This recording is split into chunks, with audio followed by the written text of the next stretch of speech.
Bueno, ya vieron ahí el título. ¿Y cómo es que se ganan las batallas, mis queridos hermanos? Normalmente las batallas, lo vemos ahora que por ahí en alguna parte de la tierra hay guerra. Y las batallas ellos las ganan con artillería, con aviones, con estrategias y todo ese tipo de cuestiones. Pero tú como cristiano, no sé si estés bien enterado de esta cuestión, pero ustedes como cristianos, ustedes todos los días pelean una batalla. Y dice la Escritura que ustedes no tienen lucha contra sangre y carne, sino contra principados y potestades. Y dice la palabra que ustedes están enlistados en una milicia que no es carnal, que no es física, sino que es espiritual en Cristo Jesús, Señor nuestro, ¿sí o no? ¿Sí o no? Entonces, ¿cómo es que se ganan las batallas? ¿Qué herramientas usar o qué herramientas usan ustedes cuando las circunstancias de la vida los rebasan a ustedes? Llámese trabajo, llámese problema emocional, llámese enfermedad, llámese cualquier cuestión en la vida. ¿Qué herramientas ustedes usan o qué herramientas ustedes hoy llevan a la mano para salir a la batalla? Porque todos los días ustedes, aunque quizá lo saben, quizá no, pero todos los días cuando tú sales de tu casa, peleas una batalla, peleas una guerra contra la tentación, contra la adversidad, contra el desánimo, contra la soledad, contra todo ese tipo de cuestiones. ¿Qué herramienta tú empleas o qué herramienta ocupas tú para pelear la buena batalla, como lo dice el apóstol Pablo? ¿Qué es lo que hacemos como iglesia? ¿Por qué? Porque siempre que viene un ataque, tú tienes que estar preparado, tú tienes que estar preparada. Si ves que a tu hijo, no sé, tiene algún inconveniente, lo que haces como madre es ver de qué manera vas a solucionar. O sea, que tú como mujer tienes que estar preparada para cualquier situación, y mayormente en el caso de los hombres, que en el caso de los hombres nos cuesta un poquito de más trabajo involucrarnos en la cuestión de la familia. ¿Por qué? Porque la mayoría trabajamos, las mamás también en ese caso, pero siempre el amor de madre es dar ese extra. Aunque la mamá haya tenido un día de que se levantó a las 6 de la mañana y llega a las 10 de la noche, pero si el niño o incluso si el esposo está enfermo, ¿qué es lo que hace la mamá? Se desvela sin problema. Y nosotros como hombres no.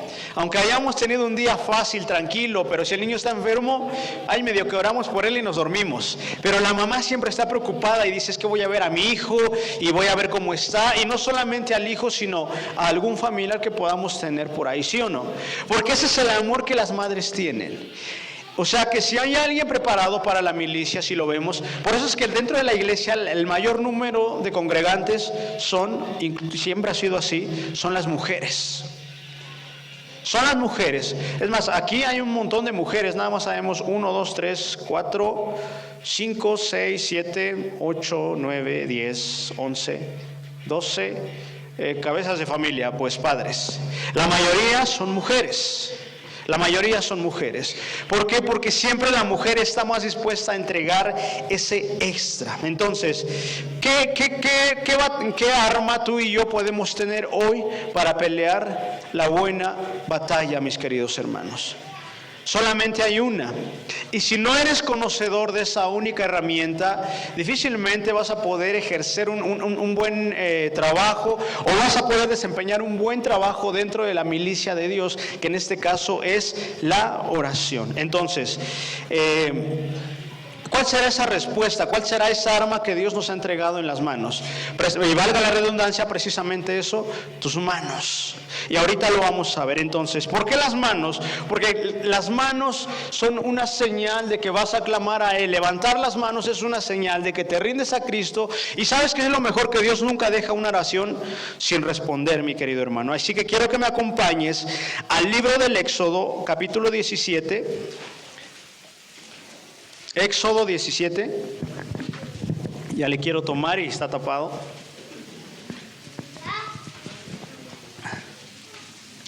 Éxodo 17,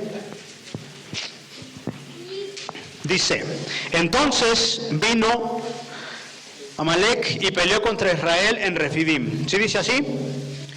Y dijo Moisés a Josué: escógenos varones y sal a pelear contra Amalec mañana, y yo estaré sobre la cumbre del collado y la vara de Dios en mi mano. E hizo Josué como le dijo Moisés, peleando contra Amalec. Y Moisés y Aarón y Hur subieron a la cumbre del collado. Y sucedía que cuando alzaba Moisés su mano, Israel prevalecía. Mas cuando él bajaba su mano, ¿prevalecía quién? Amalec, exactamente. Y las manos de Moisés se cansaban, por lo que tomaron una piedra y la pusieron debajo de él. Y se sentó sobre ella, y Aarón y Hur sostenían sus manos, el uno de un lado y el otro del otro. Así hubo en sus manos firmeza hasta que se puso el sol. ¿Sale? Y Josué deshizo a Amalec y su pueblo a filo de espada, y Jehová dijo a Moisés: escribe esto para memoria en un libro, y di a Josué que raeré del todo la memoria de Amalec de debajo del cielo. Y Moisés edificó un altar y llamó su nombre, ¿cómo dice? Jehová Nisi, que esto es: el Señor es mi bandera. Y dijo: por cuanto la mano de Amalec se levantó contra el trono de Jehová, Jehová tendrá guerra contra Amalec de generación en generación. Entonces, fíjense, levantar las manos es algo que comúnmente hacemos dentro de la iglesia. Incluso el que dirige la alabanza siempre nos dice: a ver, levante sus manos, y todos lo hacemos. E incluso enseñamos a nuestros niños a levantar las manos, a que le decimos: ¿dónde está Dios? Y el niño levanta las manos. O le dices al niño: vamos a orar, y el niño levanta las manos. Levantar las manos es algo que comúnmente se hace dentro de la iglesia. Pero precisamente ese es el problema, mis hermanos, que en ocasiones llegamos a ver tan común esta cuestión que perdemos el enfoque espiritual que esto tiene. Levantar las manos tiene un significado espiritual tan grande delante de Dios. Pero para nosotros en ocasiones es algo así como de: hoy, bueno, voy a levantar las manos. Y ni siquiera las levantamos, parecemos tiranosaurio rex, parece que tenemos las manos así. ¿Sí o no? Que le dice: a ver, hermano, levante su mano. Y todos así como tiranosaurio, así. Levantar las manos implica despojarte de tu comodidad. Levantar las manos es esto. No es así como tiranosaurio, lo suelo repetir así. Levantar las manos, pero tiene un significado espiritual tan grande, y dentro de la palabra de Dios, e incluso Dios le dice a Moisés: Moisés, esto que acaba de acontecer tienes que anotarlo. Tienes que hacerle saber al pueblo que cuando el pueblo levanta las manos, algo extraordinario pasa en la vida de ustedes, mis hermanos. Pero volvemos a lo mismo, el asunto es que se nos vuelve algo tan rutinario que le perdemos la importancia y le restamos el valor que realmente tiene. Ahora, ¿qué significado tiene levantar las manos? Levantar las manos es una señal de auxilio. Cuando tú levantas las manos es una señal para Dios de alerta, es de que algo está pasando en tu vida. Y no sé si lo hacen, pero cuando vamos a orar a Dios de una manera espontánea, o si tú lo quieres ver como, no, es que no debería ser costumbre, pero es algo que haces. Cuando tienes un problema, vas y dices: Señor, necesito que me ayudes, y levantas tus manos. Entonces, levantar las manos es una señal de auxilio para Dios. ¿Y qué crees? Que Dios siempre escucha la oración de sus hijos. Y tienes que ser bien consciente, y a veces quizá el pecado, a veces quizá la falta de comunión con Él nos impide acercarnos a la presencia de Dios. Pero si hay un Dios único y verdadero, se llama Jesucristo. ¿Y qué crees? Que Él jamás deja las oraciones de sus hijos sin ser respondidas, mis hermanos. ¿Sí o no? Entonces, para Dios, cuando un hijo levanta sus manos, es algo tan importante, para Dios es algo tan agradable. Es como cuando tu bebé levantaba, o aún todavía es cuando tu hijo o tu hija levanta las manos hacia ti y te dice: mamá, es que me siento mal. ¿Y qué es lo que haces tú como padre? Corres y la abrazas y le dices: ay, mi niño o mi niña que se siente mal. Imagínate Dios, que tiene un amor tan grande, tan incondicional para contigo, ¿cómo te mira cuando tú vas a su presencia y levantas tus manos? Pero restamos importancia a esta situación. ¿Sabes por qué? Porque nos cuesta un poco de trabajo pasar tiempo en su presencia. Lo hacemos algo tan rutinario. En la semana platicaba yo con mi esposa acerca de la oración, porque hemos estado orando por Gema, hemos estado orando por todas las peticiones que nos dieron. Pero uno se escucha y se analiza y dices, bueno, a veces la oración que levantamos delante de Dios suena hasta raquítica en cuestiones. ¿Sabes por qué? Porque no estamos acostumbrados a llevar una vida devocional. No estamos acostumbrados a llevar esa comunión, de involucrar a Dios en mi vida todos los días. Que cualquier cosa que tú hagas, mi querido hermano, tienes que involucrar a Dios. Es que nada más voy a vender un chicle. Es que nada más voy a ir a hacer un presupuesto para el trabajo. Es que nada más voy a ir a la farmacia. Encomiéndate a Dios en todo lo que tú hagas. Por eso lo dice la palabra: encomienda al Señor tus caminos y Él concederá las peticiones de tu corazón. Pero cometemos el error de que nos creemos en ocasiones autosuficientes. Yo he cometido ese error, mis hermanos. Y digo, Señor, pero ¿por qué pasó si ya estaba? Es más, ya sentía yo que ya estaba yo arreglando esa casa, pero ¿por qué? Porque no lo involucramos, o porque no le preguntamos a Dios, Señor, ¿será que sí tengo que ir o no tengo que ir? Entonces, y algo bien importante que pasa aquí, fíjense, ¿por qué le estoy dando toda esta introducción bastante larga? Por eso lo decía el salmista David, el levantar, el alzar las manos, decía el salmista, y lo dicen los salmos: mi socorro viene de Jehová, que hizo los cielos y la tierra. ¿De dónde vendrá mi socorro?, pregunta el salmista. ¿De dónde vendrá tu socorro? Tu socorro viene de Jehová, que hizo los cielos y la tierra. Ahora, ¿dónde habita Dios? La palabra del Señor nos enseña que en las alturas. Entonces, ¿hacia dónde es que tienes que levantar tu clamor y tus manos? Iglesia, ¿hacia dónde? Hacia arriba. Si la palabra del Señor nos dijera que Dios está, debajo, en el fondo, algo así, entonces sí. Pero no, dice la palabra que el Padre habita en el tercer cielo, allá en el cielo, y Cristo está a la diestra del Padre, pero a la vez su presencia, su Santo Espíritu está dentro de ti. Pero levantar tus manos, vuelvo a repetirlo, es decir, Señor, necesito que me ayudes porque esta situación no sé cómo la voy a resolver, no sé cómo le voy a hacer, pero Padre, por eso hoy estoy levantando a ti mis manos. ¿Me estoy dando a entender? Entonces, empieza a generar ese concepto, dentro de tu cabecita, para que sepas qué significado relevante tiene que tú levantes y no solamente aquí levantes tus manos, sino mayormente ahí en tu casa donde Dios te mira en todo momento. Amén. Bueno, de lo alto viene nuestra ayuda. Ahora, ¿qué vemos aquí en lo que les acabo de leer? Vemos en este capítulo 17 del Éxodo que hay una guerra contra Amalek, que el pueblo estaba buscando su camino, estaba yendo hacia lo que Dios les había prometido, y los amalecitas eran una tribu que provenían del sur de Palestina, que vivían en las cercanías de Edom y del Negev. Y esa es la primera vez que se menciona incluso a Josué. Aquí se hace la introducción de Josué. Pero a Josué, ¿quién iba a ser Josué? Josué iba a ser el sucesor de Moisés, pero si se dan cuenta aquí se le menciona a Josué como el capitán del ejército. Y Josué tiene una tarea difícil. Lo primero que Dios le encomienda a Josué, antes de tomar el lugar que Moisés iba a dejar vacante, Dios le da la orden a Moisés y le dice: Moisés, dile a Josué que prepare un ejército.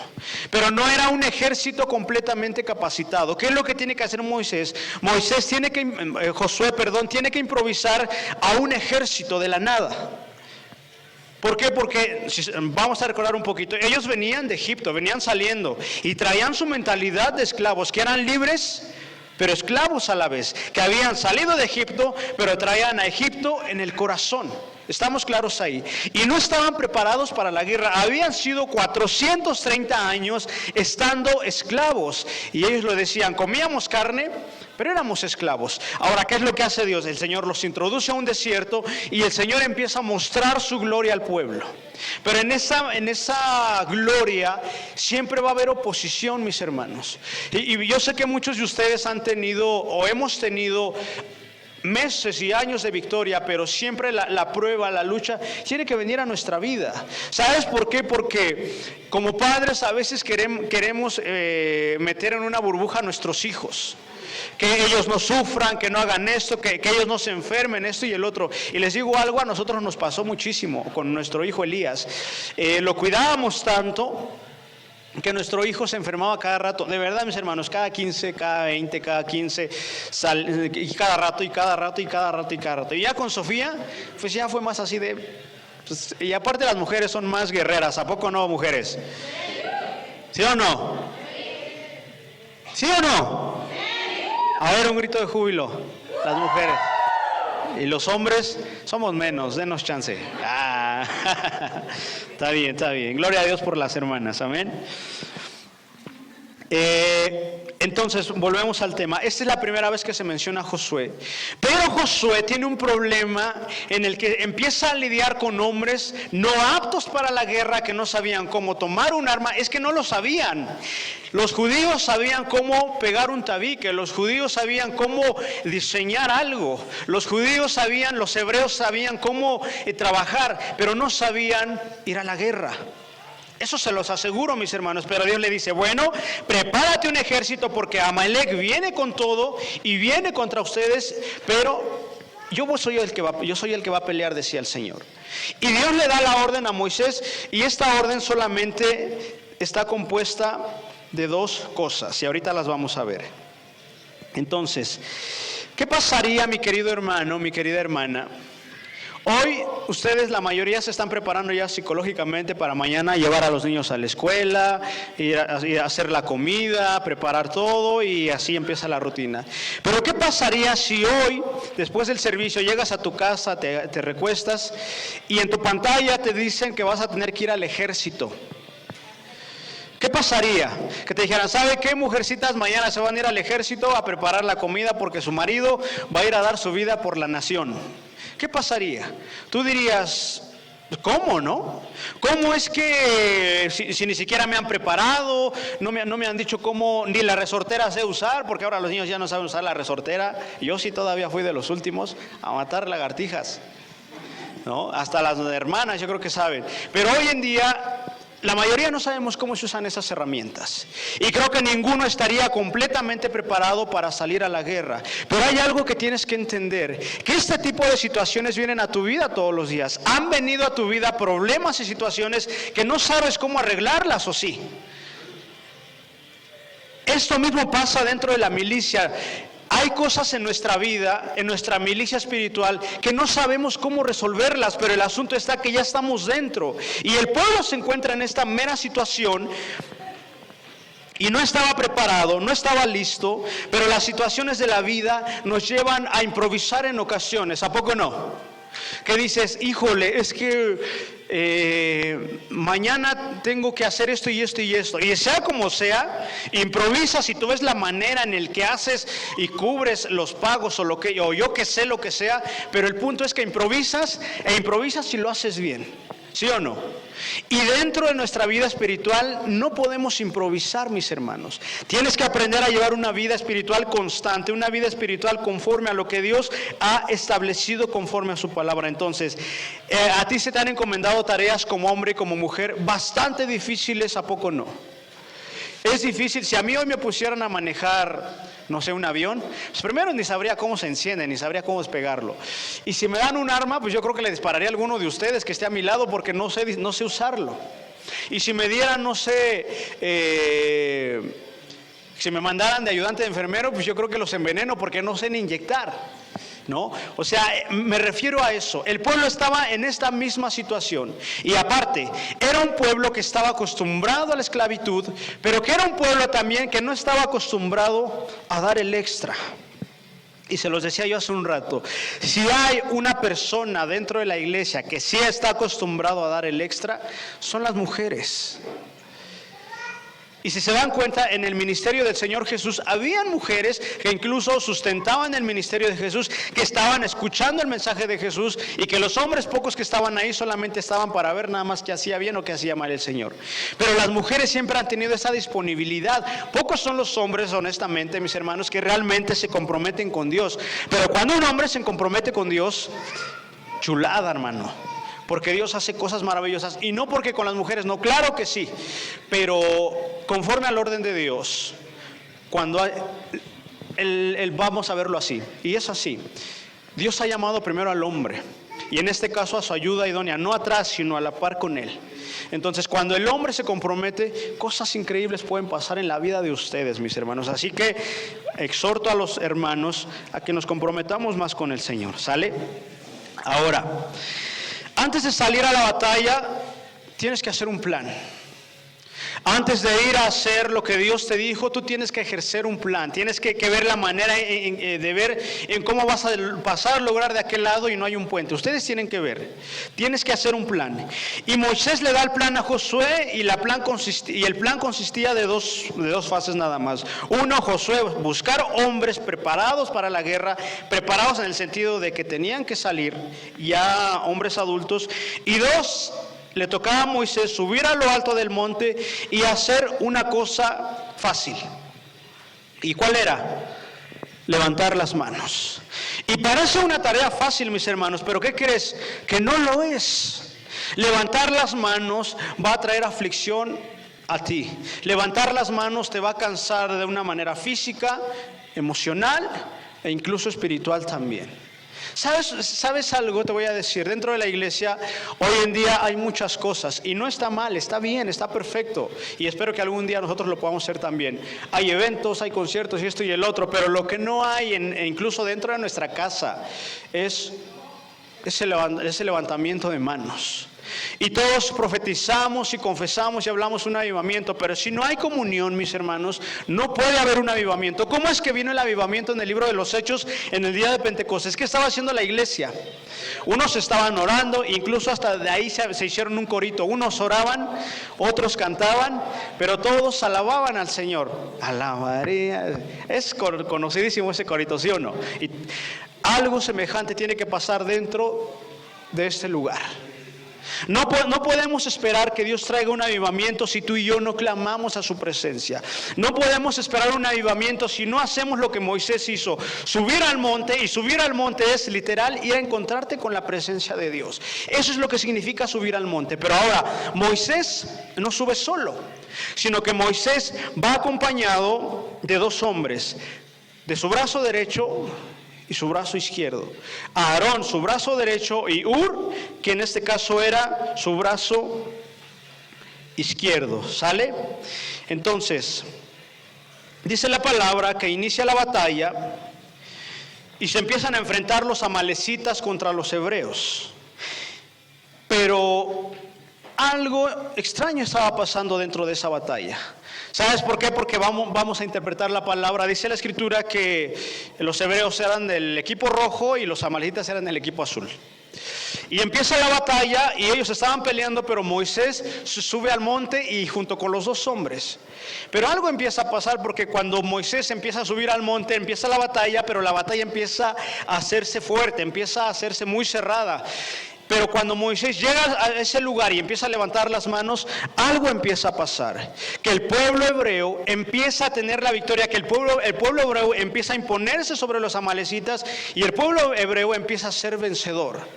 Pero Moisés en ese momento de estar levantando las manos con la vara en su mano y estando en esta posición, el pueblo era vencedor. Pero ¿qué es lo que pasa, mis hermanos? Se lo vuelvo a decir, solamente tienes que levantar las manos y nada más. Yo creo le decían a Moisés, qué fácil. Pero hay cosas que vemos fáciles porque estamos aquí. Pero cuando te toca subir, dices, no, es que sí, yo pensé que nada más era levantar las manos y nada más, pero no. ¿Qué era lo que pasaba con Moisés? Un hombre lleno de la presencia de Dios. Se cansó, y cuando Moisés empieza a bajar los brazos, ¿qué es lo que empieza a pasar? Que los amalecitas empiezan a ser ahora los vencedores, que es decir, que el pueblo de Dios empieza a ser derrotado, empieza a ser echado abajo. Entonces, se lo vuelvo a repetir, siempre que tú levantes tus manos a Dios, algo sobrenatural va a pasar en tu vida. Siempre que tú levantes tus manos en cualquiera que sea la situación, Dios va a pelear por ti, Dios va a responder. Y podrás decir, híjole, pastor, es que mi problema es difícil, es complicado. No sabes. Si me dirías eso, te voy a decir algo. No conoces al Dios de lo imposible. Porque lo que para ti es imposible, para Dios, como dicen por ahí, con la mano en la cintura, solamente con que lo diga, solamente con que Él lo hable, es más que suficiente. Imagínate, tú eres un hombre y una mujer en un planeta llamado Tierra, y tu problema dices que es tan grande como el mundo. Pero imagínate qué tan grande es el universo delante de Dios, si dice la palabra del Señor que el Señor lo llena todo, que en Él está absolutamente todo. O sea que tu problema es así. ¿Lo vemos más grande? Sí, porque somos hombres, somos mujeres. somos humanos, pero para Dios, para nuestro Dios, no hay nada imposible para Él. Amén. ¿Sí o no? Entonces,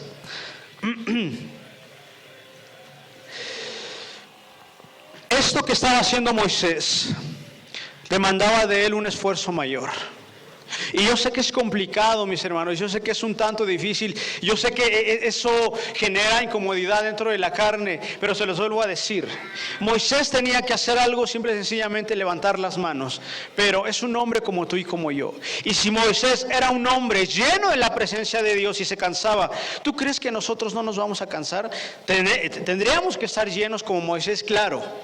Pero les voy a preguntar algo, ¿quién ha hecho lo que Moisés ha hecho? ¿Quién abrió ya el mar? ¿Quién abrió ya el charco enfrente de su casa para poder pasar?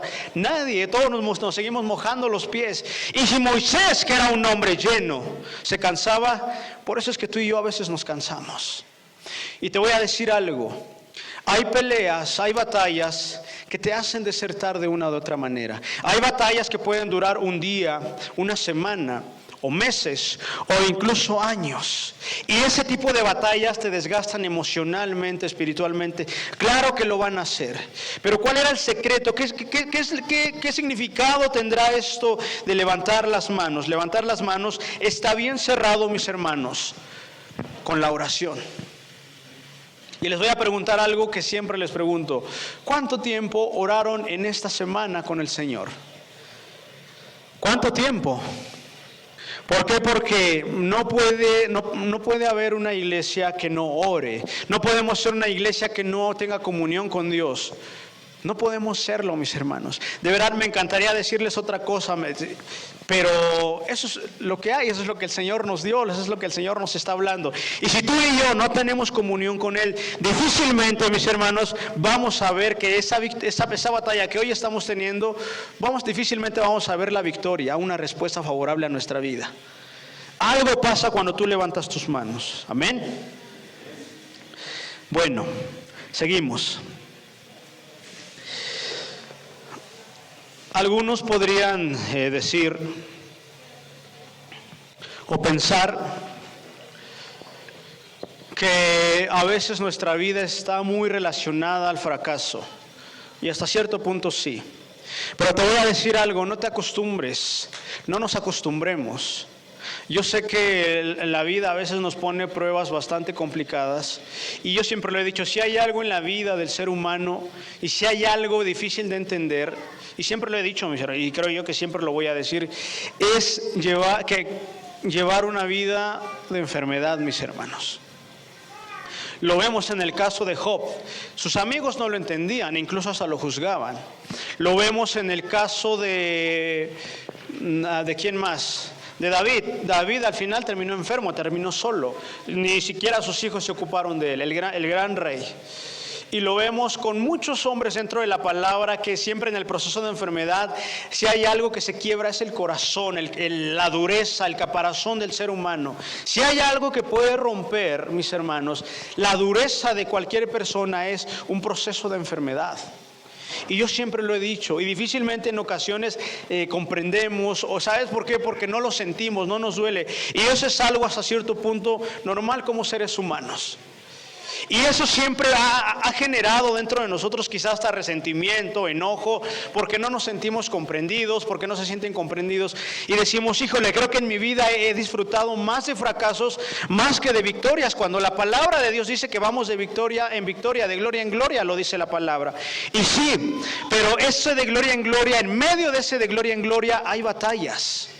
Y se los decía, subir al monte significa encontrarte con la presencia de Dios. Pero hoy puedes estar en la presencia de Dios, pero ¿qué crees? Que Dios te dice, mañana tienes que llegar allá, de aquel lado. Señor, pero es que ese monte es más alto, ¿cómo le voy a hacer? Tienes que volver a bajar.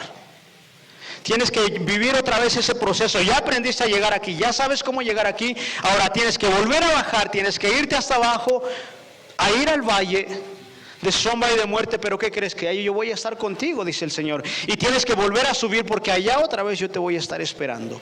Hoy ya sanaste de esto, hoy tienes que hacer esto y esto y esto y esto. O sea que con Dios siempre tenemos que ir avanzando, con el Señor tenemos que ir siempre hacia adelante, ¿sale? Y podríamos decir, ¿por qué en mi vida entonces yo disfruto más o parece que tengo más derrotas en mi vida que victorias? ¿Sabes por qué? Porque te has olvidado de levantar las manos. A veces en ocasiones las situaciones se vuelven tan duras, tan fuertes, que solamente lloras o guardas silencio con los brazos dentro de la bolsa. Y no sé si han visto a ustedes a alguien caminar en esta situación con las manos en la bolsa y en automático. Cuando tú ves a alguien caminando en esta situación, ¿qué piensas? ¿Nunca han visto a alguien caminando en esa situación? En la calle con la mano en la bolsa, encorvado, agachado. En automático te da a entender que tiene un problema muy fuerte, o que tiene diarrea, o que no ha comido, o que algo, pero algo, de que algo tiene esa persona. Y eso es lo que hace el enemigo. El enemigo trae tantas situaciones a tu vida que si dice, Señor, hoy te voy a servir, Él dice, no, yo voy a encargar de que no le sirvas. Que dice, Señor, hoy no tengo trabajo, pero yo sé que me vas a dar. Y le dice, no, yo voy a hacer que te cierren la puerta. Y eso te hace bajar las manos y decir, Señor, pues yo creo que escuchas a todos menos a mí. Yo creo, Señor, que provees para todos, menos para mí. Y eso hace que tú dejes de levantar tus manos. ¿Por qué dentro de la iglesia se ha dejado de disfrutar de victorias? Simple y sencillamente por una cosa. Porque hemos dejado de levantar las manos al Señor.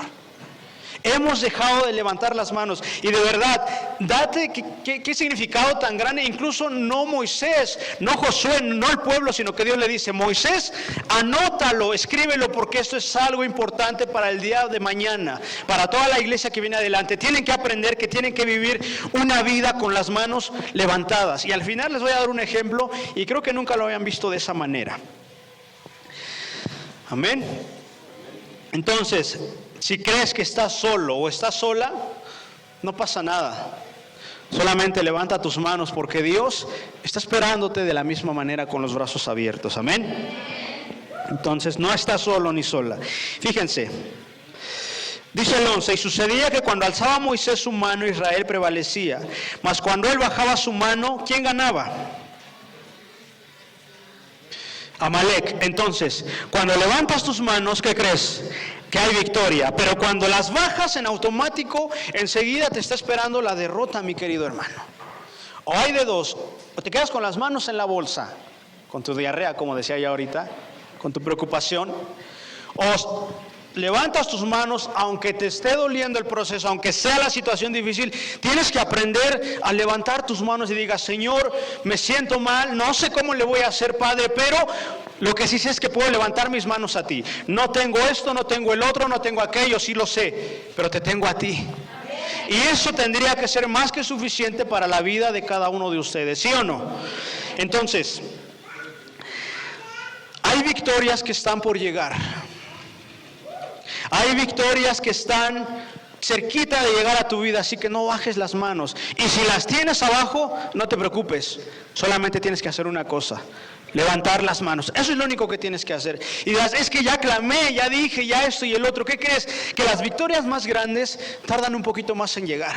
Pero cuando llegan es porque... Primera, tú estuviste levantando las manos. Y segunda, Dios estuvo ahí contigo. Y si te das cuenta, este proceso no solamente dependió de Moisés. ¿Por qué? Porque si hubiera dependido de Moisés, hubieran perdido, mis hermanos. Pero Moisés tenía que hacer su parte y Dios iba a hacer la suya. ¿Cuál era la parte de Moisés? Levantar su mano. Porque Dios estuvo ahí, ¿sí o no? Entonces, esta situación no solamente depende de ti. Por eso te lo repito, no estás solo, no estás sola, porque no depende solamente de ti. Si tú estás levantando tus manos, Dios está ahí contigo. Y si no estás levantando las manos, aún ahí Dios está contigo. Pero en levantar las manos va a mover algo espiritual en favor tuyo. ¿Estamos claros? Bueno, dice el 12, y las manos de Moisés se cansaban por lo que tomaron una piedra. Fíjense, aquí viene algo bien importante. Y la pusieron debajo de él y se sentó sobre ella, y Aarón y Hur sostenían sus manos, el uno de un lado y el otro del otro. Así hubo en sus manos firmeza hasta que se puso el sol. Moisés se cansaba, pero Aarón y Hur buscaron una piedra para que él descansara mientras ellos dos sostenían sus manos. Y te voy a decir algo, rodéate de gente como Aarón y Hur. ¿Por qué? ¿Por qué como ellos? Porque cuando te rodeas de gente como Aarón y Hur, siempre esa gente va a ver, no solamente por sus necesidades, sino también va a aprender a ver por las tuyas. El día de mañana que lo veas, que te vean caído, esos hermanos te van a levantar, te van a decir, oye hermano, ¿qué pasó? ¿Cómo estás? Es que hermano, fíjese que pasó esto y esto y esto. No se preocupe hermano, vamos hacia adelante. Pero hay otros que te dicen, ¿qué pasó hermano? Ya ves, te lo dije, por pecador, por eso y por el otro. Eso siempre va a ser dentro de la iglesia. Y por ahí lo dice un pastor y la verdad es que tiene mucha razón. Si hay un ejército en donde se dan el tiro de gracia, a veces es aquí, mis hermanos. Suena fuerte, suena duro, pero sí lo es. ¿Sabes por qué? Porque cuando te vieron abajo, quizá no te extendieron la mano. Y Dios fue el que te vino a levantar literalmente. Cuando te vieron ahí, nadie te dio la mano más que Dios. Pero ¿qué crees? Que si a ti te lo hicieron, tú haz misericordia con aquellos. Si a ti te lo hicieron, no importa, dice la palabra que aprendamos a ser misericordiosos, buenos de corazón, amén. Entonces, busca gente que te anime a seguir, rodéate de gente que te anime a permanecer en la presencia de Dios. Moisés descansaba sobre una piedra. Cuando la batalla estaba más fuerte, Moisés se cansó y bajó los brazos, pero tenía a 2 hombres ahí con él. ¿Y qué fue lo que hicieron estos hombres? Le levantaron los brazos. Pero no solamente le levantaron los brazos. Moisés decía, ¿sabes qué, hermano? ¿Sabes qué, Hur? Ya me cansé. Ya llevamos aquí, no sé, 2 horas y la verdad es que ya me duelen los pies. ¿Qué es lo que hacen? Que van y buscan una piedra y se la ponen debajo a Moisés para que él se sentara, y a su lado, vamos a suponerlo, Moisés estaba aquí sentado.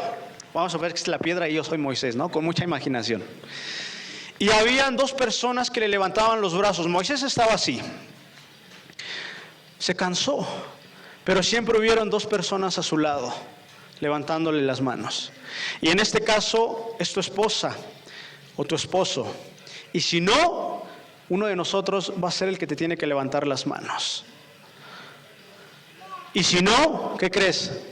Que el Espíritu Santo te va a dar la fortaleza suficiente. Y si de plano no hay nadie, si dices, no, o sea, yo soy de los que nadie los quiere, nadie los odia y me como un gusanito. Si tú eres de esos, ¿qué crees? Que Dios está ahí contigo para darte la fortaleza para seguir adelante. Y Moisés, fíjate, aquí hay un significado padrísimo. Cuando yo lo tuve que leer un montón de veces hasta que lo entendí. ¿Y dónde descansaba Moisés? ¿Dónde descansaba Moisés, iglesia? Y dice la palabra que hay una roca llamada Jesucristo, la cual es la roca de la salvación. Y sobre esa roca hoy tú puedes descansar. Moisés descansaba sobre una piedra que le dieron. Hoy tú y yo tenemos ese privilegio tan grande de descansar sobre la roca que es nuestro Señor y Salvador Jesucristo, el Rey de Reyes y Señor de Señores. Amén.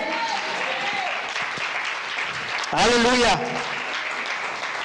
Así que si hoy estás en una batalla, estás en una cuestión difícil, no te preocupes. Descansa sobre la roca que es Cristo. Es que ya me cansé, ya no quiero levantar las manos, ya me duele y aunque me ayuden, ya no quiero. Descansa sobre la roca que es Cristo. El problema es que has descansado en tus fuerzas, pero ¿qué crees? Que la roca que es Cristo te está diciendo, ven, descansa en mí. Yo soy el que te va a dar la respuesta, ven y descansa en mí, dice el Señor. Y Él va a pelear por ti. Tú no vas a tener que hacer nada, solamente vas a tener que sentarte y quizá vas a llorar. Quizá le vas a decir, Señor, no sé cómo le voy a hacer, no sé qué es lo que tengo que hacer, pero estás descansando sobre esa roca. Sé que la batalla, la pelea se pone difícil y fuerte y sientes que las manos ya no te dan para más, pero ¿qué crees? La roca de la salvación hoy está contigo, hoy Cristo está de tu lado. Entonces, si Dios es contigo, ¿quién contra ti, mi querido hermano, mi querida hermana? Ahora, vean, ponte firme para resistir. Ponte fuerte porque la batalla el día de mañana va a venir más fuerte. Oigan, es que no se supone que esta palabra es para decirte que el día de mañana la situación viene más fuerte. Pero la roca de la salvación está contigo. Y por eso le decía el salmista: Señor, llévame a la roca que es más alta que yo. ¿Por qué decía el salmista? ¿Sabes por qué? Porque sabía David que ahí se sentía seguro, que aunque trataran de bajarlo, la roca de la salvación iba a pelear por él. ¿Sabes por qué? Porque David era un hombre, si era un guerrero, hermoso lo dice la palabra, pero era un hombre como tú y como yo. Era exactamente igual a nosotros. Mantente firme en Cristo para que puedas resistir hasta que se ponga el sol, dice la palabra. Se los digo, tu batalla a lo mejor va a durar un mes, una semana, un año, no lo sé. Dios sí lo sabe. Pero el punto es que mientras tú te mantengas firme sobre la roca que es Cristo y levantes tus manos, no va a pasar nada, mi querido hermano. No va a pasar nada. Ahora, les voy a dar el ejemplo final. Vamos a hablar de la crucifixión de Jesús. Si vemos esta situación, Jesús murió. ¿Cómo es que muere Jesús? ¿Cómo es que lo crucifican? O sea, vamos a verlo y vean, pónganme atención porque aquí viene lo mero bueno, mis hermanos. Como cuando el Señor es llevado a la cruz, dice la palabra que lo azotaron, le dieron golpes, lo que se conoce incluso hoy de una manera turística como la vía dolorosa, que está incluso marcada sobre donde se dice que el Señor caminó, cuál fue su camino para llegar al Gólgota o al monte de la calavera. Y dice la palabra que fue tan flagelado, fue tan lastimado, que dentro de esas heridas todavía tuvo que cargar el peso de la cruz física, pero también el peso espiritual de nuestros pecados. Y dice la palabra que fue llevando su cruz, caminó y cayó una y otra vez. Todo por amor a ti, por amor a mí. Pero algo que me llama mucho la atención es que él jamás levantó la voz. Aunque la gente lo injuriaba y la gente le decía, ¿qué era lo que hacía el Señor? Se mantenía en silencio. Cuando llega al Gólgota, al monte de la calavera, lo empiezan a clavar. Pero ¿cómo es que lo clavan? ¿Con los brazos abajo? ¿Con los brazos a la mitad? ¿Cómo es que lo clavan? Hay cosas en la vida que son así de dolorosas. Pero sea cual sea la situación, tenemos que seguir el ejemplo de nuestro Maestro. Lo dice la palabra que Él es el hombre más experimentado en quebranto. No hay otro. Ni siquiera mi dolor más grande, ni siquiera la enfermedad más, ni siquiera la cuestión más grande. Dice la palabra que no hay otro como Él que haya sido experimentado. Y se le conoce en el libro de Isaías como el experimentado en quebranto. El experimentado, o sea que no hay un hombre que vaya a sentir más dolor como lo sintió Él en la cruz del Calvario. Pero ¿cómo murió?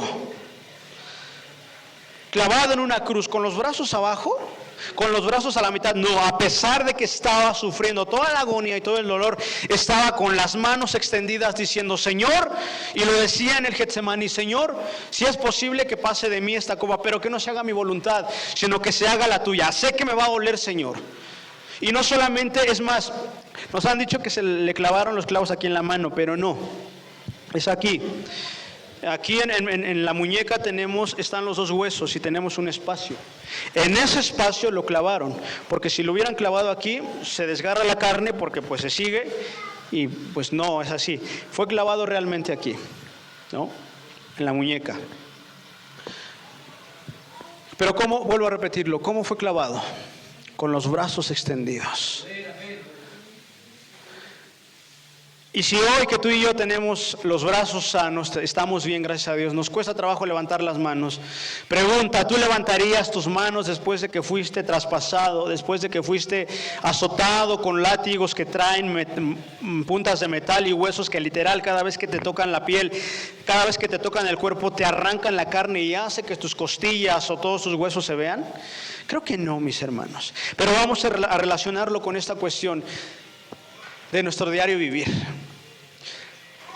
Dios sabe que en muchas ocasiones tú como mujer lloras a solas. Dios sabe que como hombre también lidias con tus cuestiones. Dios lo sabe, por supuesto que lo sabe. Pero si nuestro Maestro que estuvo en la cruz del Calvario y estuvo con los brazos extendidos, y aún ese amor tan grande que tuvo con los brazos extendidos, ¿sabes qué era lo que hacía? Pensaba en ustedes. Él estaba clavado en la cruz con sus pies clavados y lastimado. Y cada vez que él tenía que respirar, mis hermanos, y la ciencia lo confirma, cada vez que él necesitaba respirar tenía que ponerse sobre sus pies. Estaba literal así, porque él ya estaba lastimado, cansado. Y cada vez que él tenía que respirar tenía que levantarse. Y cada vez que exhalaba soltaba otra vez su cuerpo. Porque era todo el peso sobre sus pulmones, sobre su corazón, sobre todo eso. Y lo dice la palabra, y así lo enseña también, que delante de sus trasquiladores enmudeció y no abrió su boca. Y fue doloroso para él, sí, pero cuando él estaba en la cruz, ¿qué crees? Que pensaba en ustedes. Que decía, estoy aquí sufriendo, pero lo voy a hacer por esa iglesia que va a llegar a Xochitepec. Estoy aquí, pero lo estoy haciendo para que ellos ya no vivan enfermos. Estoy aquí, pero es por amor a ellos, para que el día de mañana ellos ya no sufran. Para que todo el peso, toda la condenación hoy caiga sobre de mí. Porque sabes que literalmente toda la ira de Dios cayó sobre su Hijo. Literalmente eso fue lo que pasó. Pero ¿sabes qué hizo? Que Él nunca se rindió. Y aunque estaba en la cruz, y es más, el diablo habla a través de una persona y le dice, si eres el Hijo de Dios, bájate de la cruz. Aún todavía lo tentaba, pero si se hubiera bajado él de la cruz, hoy tú y yo no estuviéramos aquí.